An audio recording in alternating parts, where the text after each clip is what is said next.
America और चीन की नौसेनाओं की बढ़ती प्रतिस्पर्धा वैश्विक सामरिक संतुलन को बदल रहा है। जहां एक तरफ अमेरिका लंबे समय से समुद्री शक्ति का बादशाह रहा है, वहीं चीन तेजी से उसकी बराबरी करने की दिशा में आगे बढ़ रहा है। नमस्कार, मैं अनिकेत दीक्षित स्वागत करता हूं आपका राजीव टाइम्स पे। पेंटागन की ताजा रिपोर्ट ने इस मुद्दे पर एक नई रोशनी डाली है, जो बताती है कि चीन न सिर्फ जहाजों की संख्या में आगे निकल चुका है, बल्कि एयरक्राफ्ट कैरियर और पनडुब्बियों जैसी महत्वपूर्ण क्षमताओं में भी अमेरिका को चुनौती देने आ गया है। आइए इसकी गहराई में उतरते हैं और सबसे पहले बात करते हैं कुल युद्धपोतों की। चीन की पीपुल्स लिबरेशन आर्मी नेवी यानी पीएलए नेवी अब संख्या के मामले में अमेरिकी नौसेना से बहुत आगे निकल चुकी है। अमेरिका के पास जहां 219 युद्धपोत है, वहीं चीन के पास 234 युद्धपोत हो चुके हैं। लेकिन मात्र संख्या ही सब कुछ नहीं है। अभी भी चीन दो प्रमुख क्षेत्रों में अमेरिका से पीछे है, पनडुब्बियां और एयरक्राफ्ट कैरियर। हालांकि पेंटागन की पिछले हफ्ते जारी रिपोर्ट बताती है कि चीन इन दोनों में भी अमेरिका को पीछे छोड़ने के काफी करीब पहुंच चुका है। एयरक्राफ्ट कैरियर की बात करें तो अमेरिकी नौसेना दुनिया के आधे कैरियर ऑपरेट करती है। फिलहाल उसके पास 11 एयरक्राफ्ट कैरियर है, 10 निमित्ज क्लास और एक अत्याधुनिक फोर्ड क्लास का। यूएसएस जेराल्ड फोर्ड ये भी परमाणु ऊर्जा से संचालित है, जो इन्हें महीनों तक समुद्र में बिना ईंधन के ऑपरेट करने की क्षमता देता है।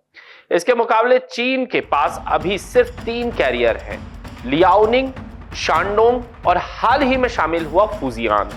फुजियान चीन का पहला पूरी तरह से स्वदेशी डिजाइन वाला फ्लैट डेक कैरियर है, जिसमें इलेक्ट्रोमैग्नेटिक एयरक्राफ्ट लॉन्च सिस्टम यानी EMALS लगा हुआ है।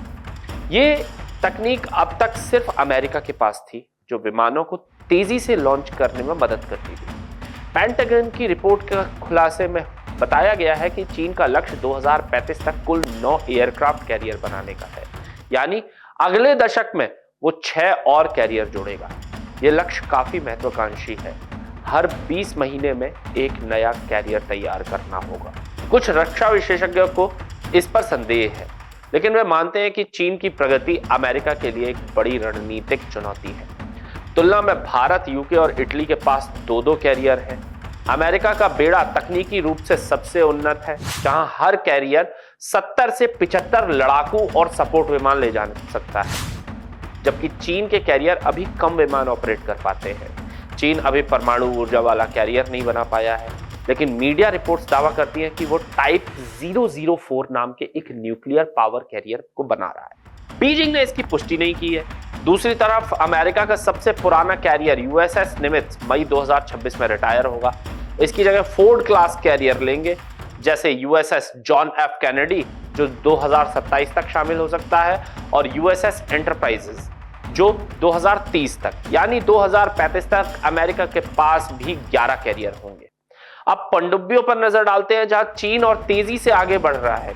न्यूक्लियर थ्रेट इनिशिएटिव के अनुसार अमेरिका के पास 71 परमाणु पनडुब्बियां हैं, 14 ballistic missile submarine, 53 nuclear attack submarine और 4 गाइडेड मिसाइल सबमरीन है। लेकिन आने वाले वर्षों में यह संख्या घटकर 47 तक आ सकती है।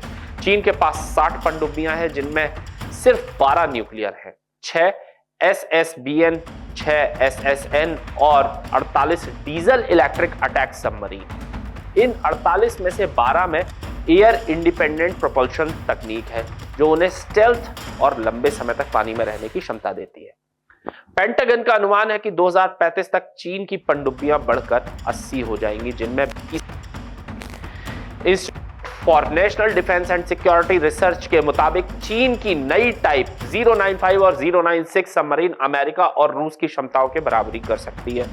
यूएस डिपार्टमेंट ऑफ डिफेंस की 2023 रिपोर्ट ये कहती है कि चीन हर साल ज्यादा सबमरीन जोड़ रहा है, जो भविष्य में उसे अमेरिका से आगे कर सकता है। इस वैश्विक प्रतिस्पर्धा में अमेरिका की सभी पनडुब्बियां न्यूक्लियर हैं, जबकि चीन डीजल इलेक्ट्रिक पर ज्यादा निर्भर है।